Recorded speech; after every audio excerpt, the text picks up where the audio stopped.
Радиоактивдүү нурлар альфа, бета, гамма нурларынын жаратылышы.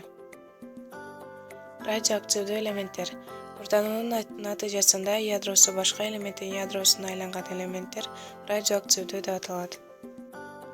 Радиоактивдүү элементтер Z82ден чоң болгон элементтердин бардыгы радиоактивдүү болуп эсептелет.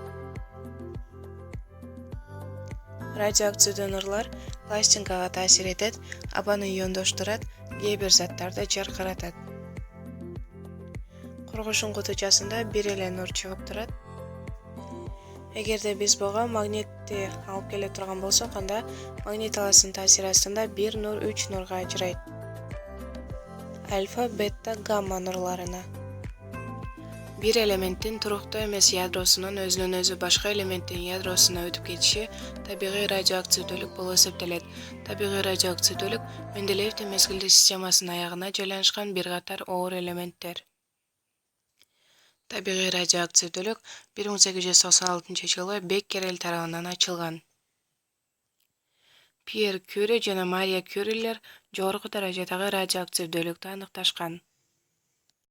Резерфорд, Беккерель, Пьер Кюри жана Мария Кюрилердин илимий изилдөө иштери радиоактивдүү нурларынын татаал түзүлүштө экендигин жана алар магнит талаасында 3 түрдөгү нурларга ажырагандыгын көрсөткөн. Ал нурлар альфа, бета, гамма нурлары. 1908-жылы Резерфорд спектрдик анализдин жардамы менен радиоактивдүү газ радонду алган. Альфа бөлүкчөсү электр жана магнит талаасында кыйшайып, оң зарядка ээ болот. Ал эми бета бөлүкчөсү электр жана магнит талаасына көбүрөөк кыйшайып, терс зарядка ээ болот. Гамма нурлары электр жана магнит талаасына кыйшайышпайт, эң чоң өтүп кетүү жөндөмдүүлүккө ээ.